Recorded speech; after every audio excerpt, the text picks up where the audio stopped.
नमस्कार दोस्तों, कलयुग के चमत्कार संतों की वाणी में आप सबका स्वागत है। दोस्तों, हमारी वीडियो पर चल रही है कार्तिक महात्म्य के अध्यायों की कथा। आज हम सुनेंगे कार्तिक महात्म्य के 10वें अध्याय की कथा कि किस तरह जलंधर ने इंद्र आदि देवताओं को अपनी राक्षसी सेना के साथ मिलकर जीत लिया और कैसे स्वर्ग पर दैत्यों का राज हो गया। नारद जी बोले, जो राक्षस पहले देवताओं के डर से पाताल में चले गए थे, वे भी जलंधर के आने से आश्रम में आकर पृथ्वी पर रहने लगे। एक दिन जलंधर ने राहु का कटा हुआ शीश देखा और उसका कारण पूछा। तब शुक्राचार्य ने सब कथा कही कि किस कारण समुद्र मंथन करके 14 रत्न देवताओं ने हरण किए और दैत्यों की हार का वर्णन किया। अपने पिता समुद्र का मंथन सुनकर वह बहुत क्रोधित हुआ और घसमण नाम का दूत स्वर्ग पर भेजा। उस घसमण नाम के दूत ने इंद्र की सभा में जाकर कहा, मैं संपूर्ण दैत्यों के स्वामी जलंधर का दूत हूँ। उन्होंने कहा है कि तुमने उनके पिता समुद्र का मंथन करके जो रत्न प्राप्त किए हैं उन्हें शीघ्र वापस कर दो। इतना सुनकर क्रोधित होकर इंद्र बोले, हे दूत, सागर ने मेरे शत्रु पर्वत को तथा बहुत से दैत्यों को अपने अंदर छुपा लिया था। सागर के पुत्र शंखासुर ने भी वहीं शरण ली थी। इसी कारण हमने समुद्र मंथन किया था। जब दूत ने यह समाचार जलंधर को सुनाया, तब क्रोध से कांपता हुआ और देवताओं को जीतने का विचार किया। अतः करोड़ों शुंभ निशुंभ आदि सभी दैत्यराज सेना लेकर आ गए। उन्होंने स्वर्ग में नंदन वन पर अधिकार कर लिया। तब देवता भी अस्त्र शस्त्रों से सुसज्जित होकर अमरावती से बाहर निकले और देवता और असुरों का युद्ध प्रारंभ हो गया।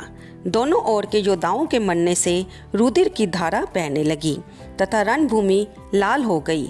युद्ध में मरे दानवों को मृत संजीवनी विद्या के प्रभाव से शुक्राचार्य ने जीवित कर लिया। तब द्रोणाचल पर्वत की दिव्य औषधियों द्वारा बृहस्पति ने देवताओं को पुनः जीवित देख जलंधर ने शुक्राचार्य से पूछा कि हमारे द्वारा मारे हुए देवता फिर जीवित किस प्रकार हो गए। आपकी ये मृत संजीवनी विद्या तो अन्यत्र सुनी ही नहीं गई।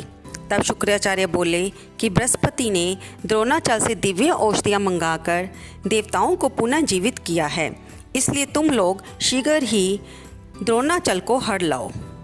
नारद जी बोले, दैत्यराज ये बात सुनकर द्रोणगिरि को उठाकर समुद्र में फेंक आया और फिर युद्ध में आ गया। संग्राम में मरे देवताओं को देखकर बृहस्पति जी फिर द्रोणाचल के पास गए, पर उन्होंने देखा कि द्रोणाचल को दैत्य हर ले गए हैं। ये जानकर बृहस्पति भय से व्याकुल हो गए और बोले, भागो भागो, ये महादैत्य जीता नहीं जा सकता, क्योंकि ये रुद्र के अंश से उत्पन्न हुआ है।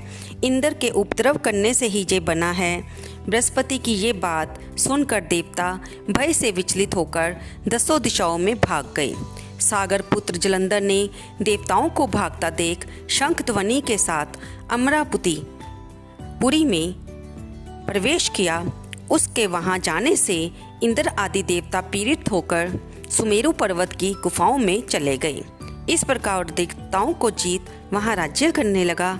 उसने शुंभ निशुंभ असुरों को पृथक पृथक स्थान पर नियत कर दिया और स्वयं सुमेरु पर्वत की ओर चल पड़ा। इति कार्तिक महात्म्य 10वां अध्याय। तो दोस्तों, यहाँ पर हमारा कार्तिक महात्म्य का 10वां अध्याय समाप्त होता है। आपको ये वीडियो कैसी लगी, कृपया इसे लाइक और कमेंट करना ना भूलें। धन्यवाद दोस्तों।